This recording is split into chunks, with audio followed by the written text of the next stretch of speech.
the ultimate goal that these people have in mind is the goal to create a one-world government run by the banking industry, run by the bankers, and they're doing it in sections. The European currency, the euro, and the European Constitution is one part of it.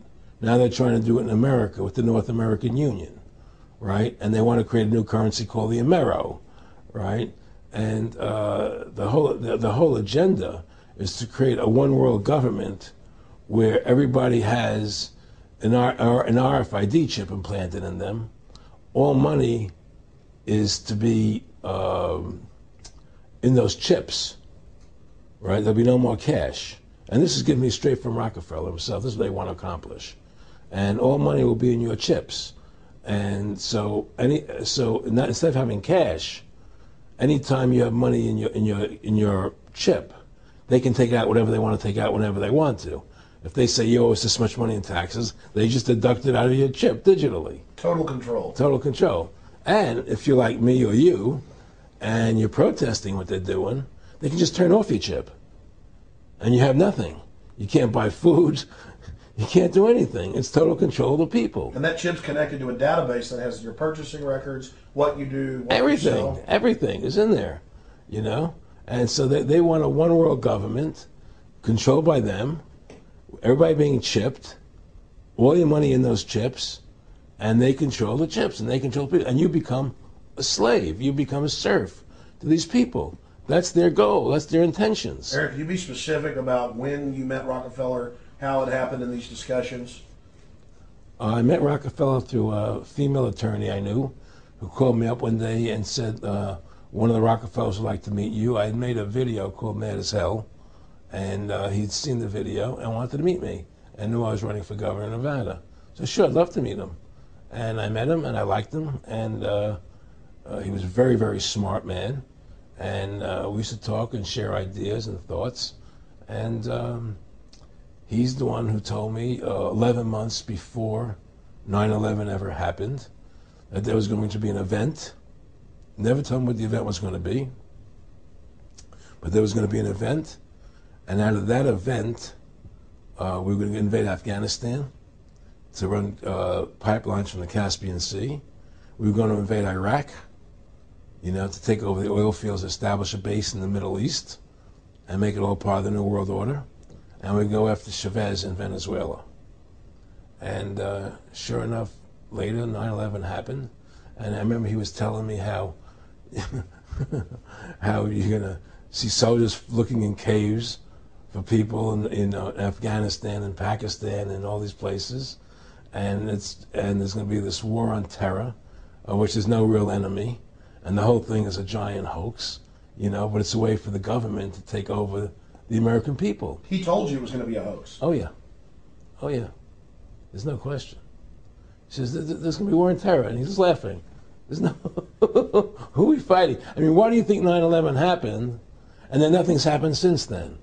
Do you think that our security is so great here that these people who pulled off 9/11, who were able to, can't knock down another plane? Come on, it's ridiculous.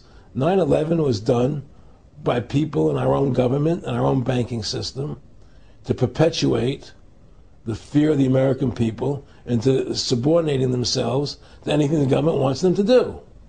That's what it's about, and to create this war, this endless war on terror. And that's why and that was the first lie. And the next lie was going into Iraq, you know, to get Saddam Hussein out with his weapons of mass destruction. That was the next lie. Now, specifically, this was a little over 6 years ago. This was 11 months before 9/11. Yeah. And Nick Rockefeller, who's a lawyer, he's become your friend over the previous years, and he's saying to you that there's going to be this big event, and then out of that we're going to have a war on terror, and it's just going to go on and on. Right, an endless war on terror without any real enemy. That you can never, so you can never define a winner. And did he say that it's going to be perfect because you can't define an enemy? It just goes on and on? Yeah, because you can't define a winner. There's no one to beat, so it goes on and on forever. And they can do whatever they want. They scare the hell out of the American public. Look, this whole war on terror is a fraud. It's a farce. It's very difficult to say it out loud because people are intimidated against saying it Because if you say it, they want to make you into a nutcase. Let's But be the truth has to come out. That's why I'm doing this interview. The fact of the matter happens to be that the whole war on terror is a fraud. It's a farce. Yeah, there's a war going on in Iraq because we invaded Iraq. And people over there fighting, you know.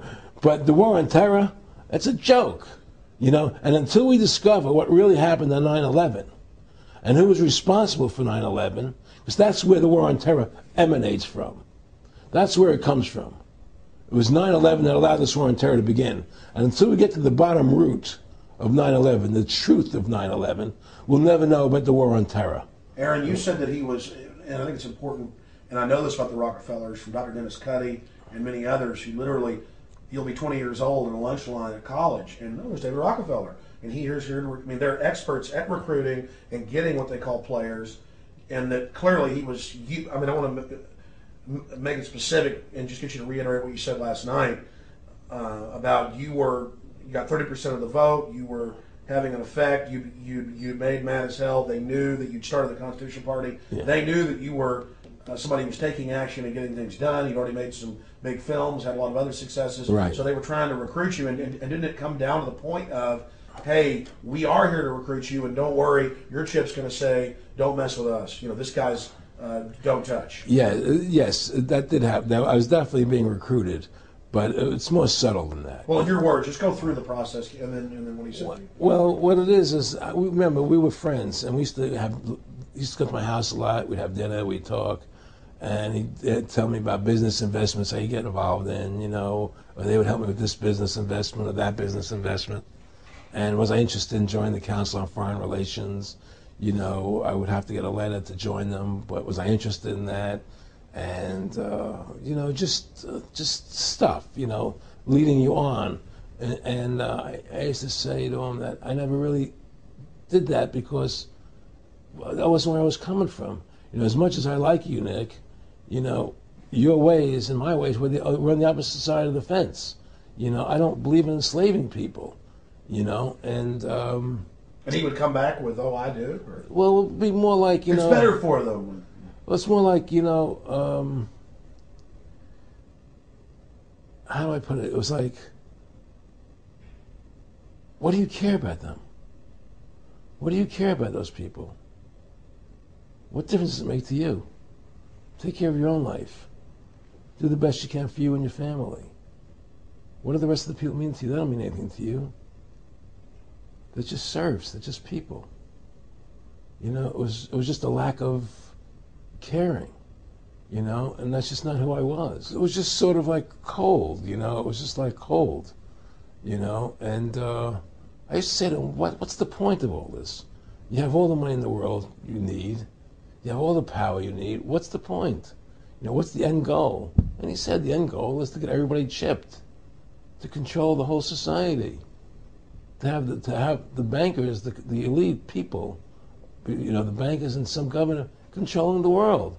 And I said, do all the people in the Council on Foreign Relations believe this way you do? He said, no.